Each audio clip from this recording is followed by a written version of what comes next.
Bismillahirrahmanirrahim. Today we have a first lecture of Principle of Marketing. What is marketing? Marketing is the activity set of institutions and processes for creating, communicating, delivering and exchanging offerings that have value for customers, clients, partners and society at large.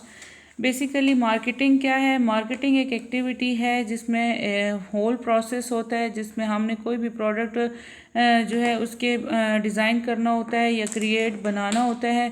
Communication means information of the product जो कि हमने अपने employees या अपने customers या अपने clients तक पहुंचानी होती है। डिलीवरिंग हमारे प्रोडक्ट की ट्रांसपोर्टेशन है, या जो भी हमारे पास डिस्ट्रीब्यूशन चैनल्स होंगे जहाँ पे हमने अपने प्रोडक्ट को डिलीवर करना होगा, जो हमारी टारगेट मार्केट होगी उसमें डिलीवरिंग का जो हमारा स्टेप होगा, एंड एक्सचेंजिंग ऑफरिंग्स जो भी हम ऑफ़र कर रहे होंगे अपनी सर्विसेज वगैरह, या जो भी हमारे पास प्रोडक्ट होगा वो सब हमारा एक प्रोसेस होता है जो कि मार्केटिंग की एक्टिविटी है। इसके अलावा हमारे पास जो भी प्रोडक्ट होगा, हम ऐसा प्रोडक्ट बनाएंगे वो हमारे कस्टमर्स के लिए वैल्यू रखता हो, हमारे क्लाइंट्स, पार्टनर्स या हमारे होल सोसाइटी के लिए बहुत इम्पोर्टेंस रखता हो। इसके अलावा हमारे पास फंक्शंस ऑफ मार्केटिंग आ जाते हैं। फंक्शन ऑफ मार्केटिंग में सबसे पहला जो फंक्शन है वो है मार्केट रिसर्च।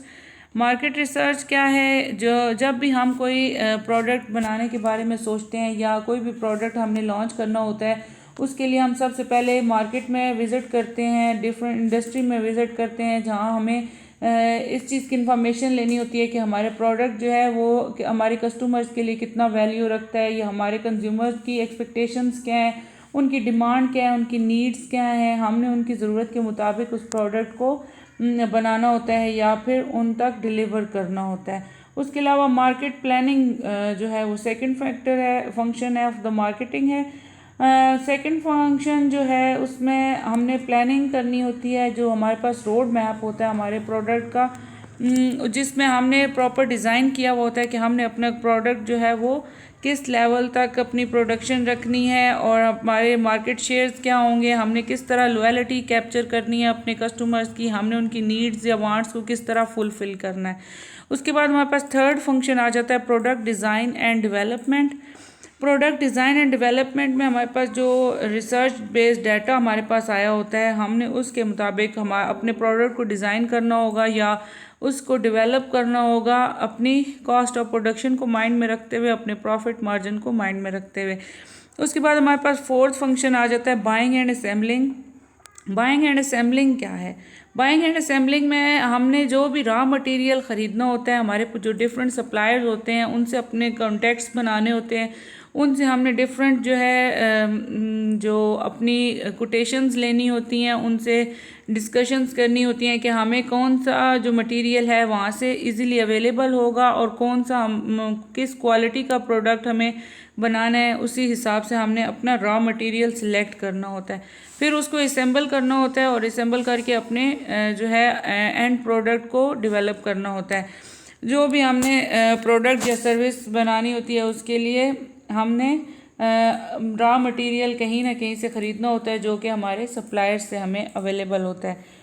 उसके बाद नेक्स्ट हमारे पास आ जाता है packaging and labelling. Packaging and labelling जो है वो भी मार्केटिंग डिपार्टमेंट का काम है। पैकेजिंग में हमारे पास जब हमारा प्रोडक्ट डेवलप हो जाता है तो हमने जब उसे मार्केट में लाना होता है, उसकी पैकेजिंग को हमने इस तरह बनाना होता है कि लोगों के लिए वो इजी टू यूज़ हो। हमने उसके ऊपर प्रॉपर प्रोसेस लिखना होता है कि हमने उसे किस तरह यूज़ करना है, उसके इंग्रेडिएंट्स लिख देने होते हैं और उसकी मैन्युफैक्चरिंग डेट हो जाएगी, उसकी एक्सपायरी डेट हो जाएगी, जो उसके ऊपर हमने मेंशन करनी होती है। लेबलिंग में हमारे पास ये सब चीज़ें आ जाती हैं।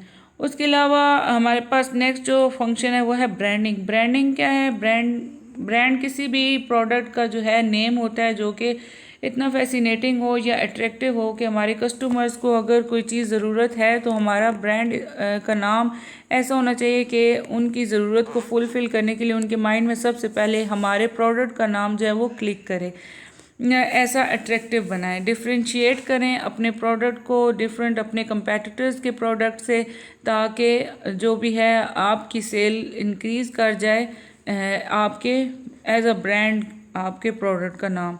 उसके अलावा प्राइसिंग ऑफ द प्रोडक्ट क्या होगी? प्राइसिंग ऑफ द प्रोडक्ट जो है हमने सिलेक्ट करनी होती है अपने प्रोडक्ट की कॉस्ट ऑफ प्रोडक्शन को माइंड में रखते हुए, अपने कस्टमर्स की नीड्स जो है वांट्स को मद्देनज़र रखते हुए, या उनकी परचेजिंग पावर को माइंड में रखते हुए।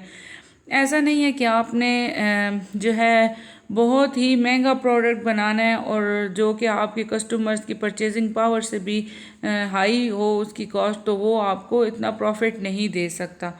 उसके बाद प्रमोशन ऑफ द प्रोडक्ट क्या होगा? प्रमोशन ऑफ द प्रोडक्ट में जो हमारे पास आ जाता है कि हमने किस तरह एडवर्टाइज़ करना है अपने प्रोडक्ट को, मार्केट में किस तरह हमने उसको इंट्रोड्यूस करवाना है ताकि लोगों को उसके बारे में ज़्यादा से ज़्यादा इन्फॉर्मेशन मिल सके और वो जो है उस प्रोडक्ट को ख़रीद सकें।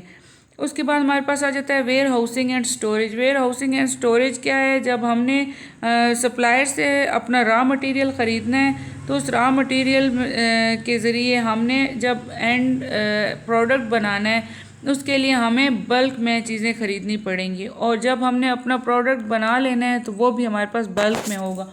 उसके लिए हमें वेयर हाउसेस की ज़रूरत होती है, स्टोरेज की ज़रूरत होती है, ताकि हमारी जो चीज़ें बल्क में बनेंगी वो हमें ज़्यादा प्रॉफिट देंगी एज़ कम्पेयर टू कि अगर हम एक एक चीज़ बनाकर सेल आउट कर रहे हों। उसके बाद हमारा नेक्स्ट जो फंक्शन है वो है selling and distribution. Selling and distribution में क्या आ जाता है? आप डिस्ट्रीब्यूशन चैनल्स बनाते हैं अपने, जहाँ पे आपने डिफरेंट प्रोडक्ट्स को डिफरेंट एरियाज़ को आपने कैप्चर किया हुआ होता है, जहाँ पे आपकी टारगेट मार्केट होती है। आप वहाँ पे अपने डिस्ट्रीब्यूशन चैनल्स बनाते हैं और वहाँ पे अपनी प्रोडक्ट की सेल को इंक्रीज़ करते हैं, और अपने जो भी आपके कस्टमर्स वहाँ पे फैले हुए होते हैं आपने उनको टारगेट करना होता है। और ये जो सब डिसीजंस होते हैं, आपके डिस्ट्रीब्यूशन चैनल्स कहाँ पे होने चाहिए, आपका जियोग्राफिकल एरिया कौन सा होना चाहिए, या आपकी जो भी टारगेट मार्केट होगी वो कहाँ पे होनी चाहिए, वो सब एक वाइजली आप सोच कर माइंड में एक रोड मैप के थ्रू आप सिलेक्ट करते हैं। उसके बाद ट्रांसपोर्टेशन आ जाती है। ट्रांसपोर्टेशन क्या है? आपने अपने वेयर हाउस से या अपने स्टोरेज हाउस से आपने जो अपने प्रोडक्ट के को है डिलीवर करना होता है डिस्ट्रीब्यूशन चैनल्स पे, या अपने होल सेलर्स रिटेलर्स वगैरह पे आप लोगों ने जब सेल आउट करना होता है, अपना प्रोडक्ट उन तक पहुंचाना होता है, तो उसके लिए आपको ट्रांसपोर्टेशन भी चाहिए होती है। ट्रांसपोर्टेशन के लिए आपने पहले से डिसाइड किया हुआ होता है कि आपके प्रोडक्ट को किस तरह आपने इन सब तक पहुंचाना है। उसके बाद कस्टमर सपोर्ट सर्विस आ जाता है। कस्टमर सपोर्ट सर्विस क्या है? हमारे पास जब भी आपका जो मार्केटिंग डिपार्टमेंट होता है किसी भी ऑर्गेनाइजेशन का, वो आपके कस्टमर्स के साथ रिलेशनशिप बिल्ड करता है, जिसके थ्रू वो उनकी फीडबैक को लेता है, उनके प्रोडक्ट के एक्सपीरियंस को लेता है, जो कि उनकी सेटिस्फेक्शन आपको बता रहा होता है कि वो आपके प्रोडक्ट से कितने सेटिस्फाइड हैं, उनकी लॉयल्टी किस लेवल की बिल्ड हुई है, और वो कितने जो है उस प्रोडक्ट को यूज़ करके अपनी नीड को या अपनी वांट्स को फुलफ़िल कर पा रहे हैं, जिसकी बेस पे आप अपने प्रोडक्ट की इम्प्रूवमेंट भी कर सकते हैं, आप अपनी सेल को इंक्रीज़ भी फिर कर सकते हैं। ये सब हमारे पास फंक्शन ऑफ मार्केटिंग है जो कि हमने ऑलरेडी डिस्कस कर लिए हैं। उसके अलावा हमारे पास मार्केटिंग एंड यू में क्या है कि जैसे आजकल टेक्नोलॉजी है, टेक्नोलॉजी की वजह से जो आजकल हालात भी हैं कोरोना वायरस की वजह से, जैसे मार्केट्स बंद हो गई हैं और ज़्यादातर ऑनलाइन बिजनेसेस स्टार्ट हो गए हैं। ऑनलाइन बिजनेसेस में ये है कि उनकी मार्केटिंग का जो मेथड है वो भी डिफरेंट है, वो सोशल मीडिया के थ्रू अपनी मार्केटिंग वगैरह कर रहे हैं। और जैसे हमारे पास ऑनलाइन वेबसाइट्स हैं, अमेज़ॉन है, दराज है, ईबे वगैरह है, हमारे पास जो ये मेन वेबसाइट्स हैं जिनके थ्रू हम शॉपिंग वगैरह कर सकते हैं। ये अपने प्रोडक्ट्स की मार्केटिंग किस तरह करते हैं? ये अपने प्रोडक्ट्स की मार्केटिंग इस तरह करते हैं कि ये जो है एफिलिएट प्रोग्राम्स इन्होंने बना लिए हैं, जिसमें एक आम इंसान भी जो ये मार्केटिंग का जो एक्सपर्ट होते हैं, मार्केटिंग एक्सपर्ट्स, वो उनकी डिफरेंट प्रोडक्ट्स को अपने पेजेस पे, अपने सोशल मीडिया के अकाउंट्स पे एफिलिएट मार्केटिंग के थ्रू वहाँ पे एडवर्टाइज़ करते हैं, जिसकी बेस पे उन्हें जो है परसेंटेज वाइज उनको डिफरेंट प्रोडक्ट्स के हिसाब से प्रॉफिट मिल रहा होता है, उसकी बेस पे वो अपने प्रोडक्ट्स को एडवर्टाइज़ करवा रहे हैं। ये हमारा फर्स्ट लेक्चर था। होप आप लोगों को समझ आया होगा, और अगर कोई क्वेश्चन है तो आप कमेंट्स में पूछ सकते हैं और अपना फीडबैक भी दे सकते हैं। Thank you so much.